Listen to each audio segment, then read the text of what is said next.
مفتی صاحب اس پہ ذرا روشنی ڈال دیں، کیا یہ بین المذاہب اختلاف ہے اس کے اوپر کہ برزخ اور پھر موت یعنی قبر میں کوئی زندگی نام کی شے ہے ہی نہیں، وہ تو موت ہے، انسان کو کچھ بھی نہیں پتہ لگ رہا ہوگا، نہ سن رہا ہوگا، نہ جاگ رہا ہوگا، نہ اس کے جو ماضی کے اعمال ہیں وہ اس تک پہنچائے جا رہے ہوں گے، کیا ایسا ہی ہے؟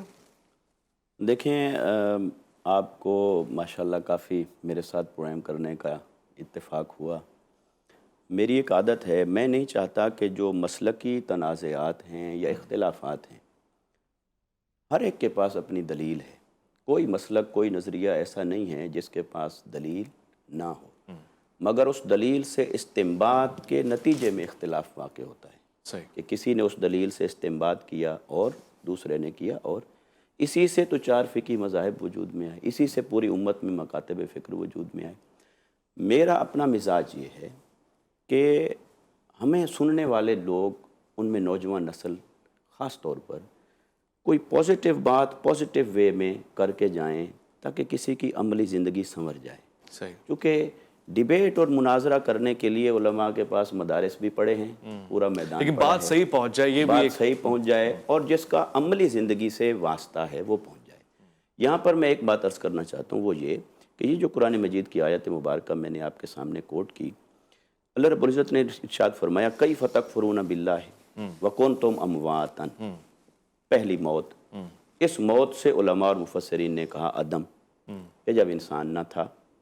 پھر اس کے بعد فرمایا ثم یحییکم، پھر میں نے تمہیں زندگی دی۔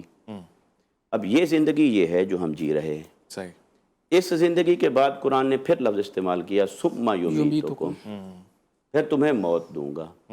یہ وہ موت ہے جب روح جسم سے نکلتی ہے اور بندہ قبر میں پہنچ گیا، موت ہے، یہ موت ہے، ٹھیک ہے۔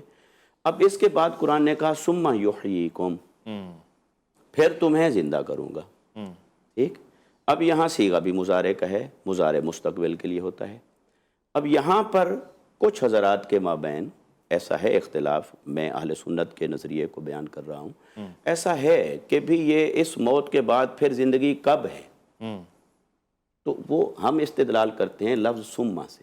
اچھا ثم فصاحت اور بلاغت کے قاعدے میں آئے گا تعقیب مع الوصل کے لیے، جیسے قرآن نے کہا ثم یحییکم ثم یمیتکم، تو اس زندگی کے بعد اور یہ جو قبر میں جاتا ہے انسان، یہ جو موت ہے، اس زندگی اور اس قبر کے درمیان کیا کوئی ٹائم ہے؟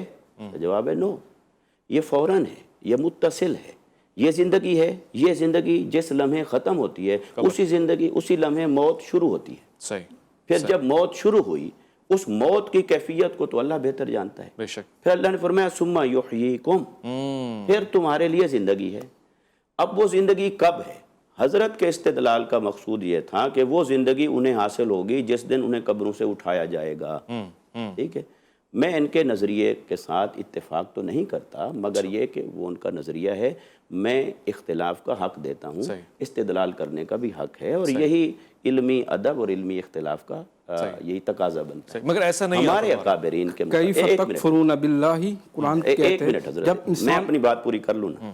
ہمارے اہل سنت کے اکابرین کے مطابق یہ کہ ثم یمیتکم کے بعد جب لفظ آیا ثم یحییکم، کہ یہاں بھی ثم ہے، یہ بھی تعقیب مع الوصل کا تقاضا کرتا ہے، تو انہوں نے کہا قبر میں جاتے ہی پھر ایک زندگی شروع ہوتی ہے، اسے کہیں گے زندگی، مگر وہ ہے برزخ کی زندگی۔ اب برزخ کی زندگی یہ زندگی نہیں، وہ زندگی اور ہے۔ اب وہ جو زندگی ہے، اس زندگی میں اب یہ حدیث پاک میں آیا کہ فرشتے آتے ہیں اور اس کو اٹھا کے بٹھا دیتے ہیں اور اس سے سوال پوچھتے ہیں، تو جب سوال پوچھے جا رہے ہیں تو مردہ سے یا زندہ سے، پھر وہ کب پاس ہوتا ہے، ناکام ہوتا ہے، پھر اس کے اوپر تعذیب ہے یا تنعیم ہے، تو وہ تعذیب اور تنعیم کا ہر مسلک والا قائل ہے۔ مگر ہم سمجھتے ہیں کہ اختلاف ممکن ہے صرف لفظوں کا ہو، حقیقت کے اعتبار سے یہ شے ایک ہی ہو، جس کو وہ موت کہہ رہے ہیں ہم اسے برزخی زندگی کہہ رہے ہوں، اور اس برزخی زندگی کو اس زندگی پر جو کوئی قیاس کرتا ہے، تو پھر موت ہوئی نہیں، وہ غلط ہے۔ موت ہے موت کیسے ہوگی اگر وہ روح کا جسم سے نکلنا، یہ جسم اور روح کے جو رشتے کی نوعیت ہے نا، یہ بدل جاتی ہے۔